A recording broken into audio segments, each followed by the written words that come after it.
everybody, মই কৰবি পাই মোৰ YouTube চেনেল কৰবি পাই YouTube চেনেললৈ আপোনালোক সকলোকে পুনৰবাৰ স্বাগতম জনাইছো। মই আজি আহিছো আপোনালোকে দেখাই পাইছে হাতত দা লৈ আহিছো। তো পথাৰখনতে আহিছো আপোনাৰ পথাৰত থকা কিছুমান বনৰীয়া শাক আজি চিঙিব আহিছো যেনে কচু আৰু কিছুমান বনৰীয়া শাক চিঙিব আহিছো। যেহেতু খাদ্যবস্তু খুবেই নাটনি হৈছে আপোনাৰ লকডাউনৰ কাৰণে আৰু হামফান যিটো ধুমুহা আহিছে তাৰ প্ৰভাৱত পৰিও মানুহবোৰ ঘৰৰ পৰা ওলাবলৈ ভয় কৰিছে। তো এনে ক্ষেত্ৰতো আপোনালোকে অকল ভাজি সেইবোৰ খাই থাকিলে নহ'ব। তো শাক পাচলি স্বাস্থ্যৰ কাৰণে খুবেই প্ৰয়োজনীয়। তো মই আজি আহিছোঁ কিছুমান বনৰীয়া কচু শাক চিঙিবলৈ। তো আহক আজি ভিডিঅ'টো আৰম্ভ কৰোঁ।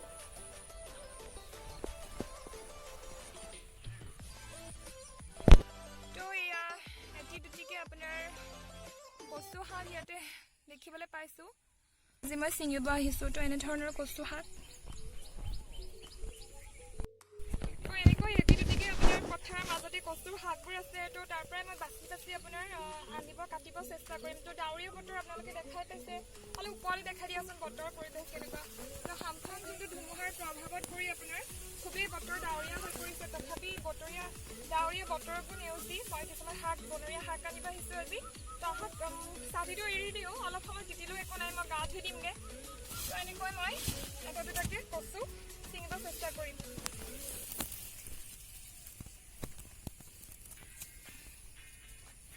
দেখা পাইছে আপোনালোকে এনেধৰণৰ কচুৰ শাক।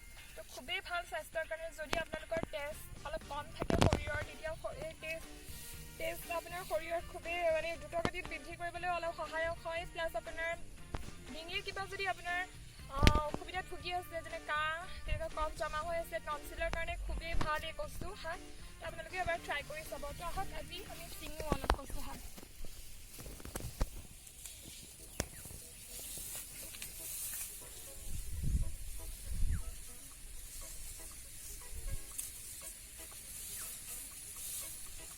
আপোনালোকে কচু শাক খাই কেনেকুৱা পায় আপোনালোকে জনাবচোন কমেণ্ট বক্সত।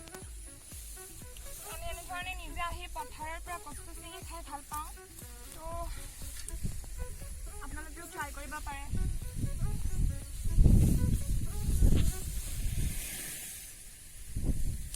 ষাঠি উৰুৱাই লৈ গৈছে মোৰ বতাহে।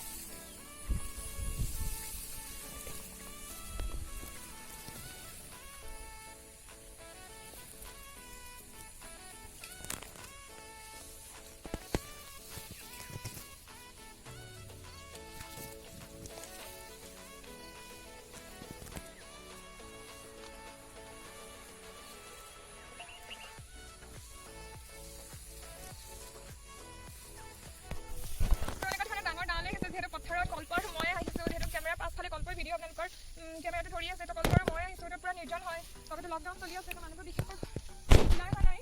তো অলপ ভয়ো লাগে নিৰ্জন পৰিৱেশত। তেনেধৰণে ডাল আহিছে, আপোনালোকে লৈ যাব পাৰে লগতে।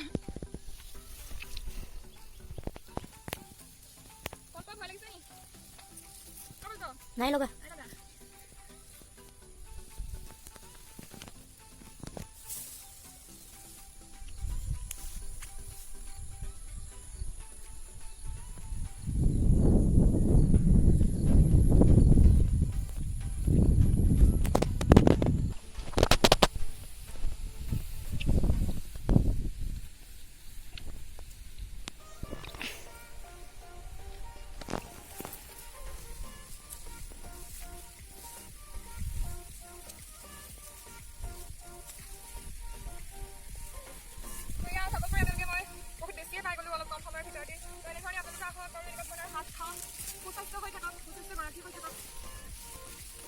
ভালতো কষ্ট হ'ব আপোনাৰ, খজুৱাব পূৰা।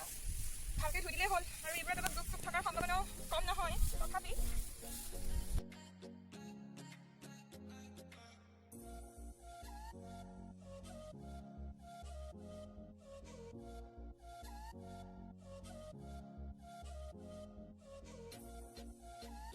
দেখাই দিছোঁ চুলি উৰাই চব শেষ কৰি দিয়ে আৰু বতাহে। তো এয়া চাওক আপোনালোকে, মই দুসাঁজ খাব পৰাকৈ আপোনাৰ পাতত দি মাক খুৱাব পৰাকৈ, ঘৰৰ মানুহক খুৱাব পৰাকৈ, নিজেও খাব পৰাকৈ দুসাঁজৰ কাৰণে মই গোটালোঁ শাক, কচু শাক। তো এনেধৰণে আপোনালোকে আহক পথাৰলৈ আৰু এনেকুৱা ধৰণৰ কিছুমান সজি ফ্ৰেছ আপোনাৰ বজাৰত পোৱা শাকতকৈ এনেকুৱা নিজে গৈ বনৰীয়া কিছুমান শাক আপোনালোকে বুটলি আনক আৰু বনাই খাওক টেষ্টিকৈ। তো কেতিয়াবা মই ৰেচিপিও ইয়াৰ দিম আপোনালোকক, কেনেকৈনো মই বনাই খাওঁ সেইটো আপোনালোকৰ আগত দাঙি ধৰিবলৈ চেষ্টা কৰিম। তো ইয়াকে কৈ আজিৰ ভিডিঅ'টো মই ইয়াতে সামৰণি কৰিব খুজিছোঁ।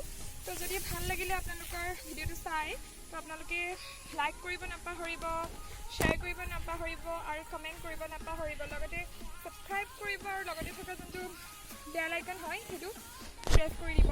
আৰু বিভিন্ন ধৰণৰ এডভাইচ আপোনালোকে যদি দিব বিচাৰে মোৰ কমেণ্ট বক্সত গৈ আপোনালোকে কমেণ্ট কৰিব। তো মই খুবেই উপকৃত হ'ম আপোনালোকৰ কমেণ্টৰ পৰা। মই নিজকে অলপ ইমপ্ৰুভ কৰিব ট্ৰাই কৰিম, যিহেতু মই এই আপোনাৰ ইউটিউবৰ যোনটো পৃথিৱী হয় সেইটোত মই খুবেই নতুন। তো আশা কৰিছোঁ আপোনালোকে সহায় সহযোগিতা কৰিব আৰু আগুৱাই লৈ যাব। ধন্যবাদ, থেংক ইউ।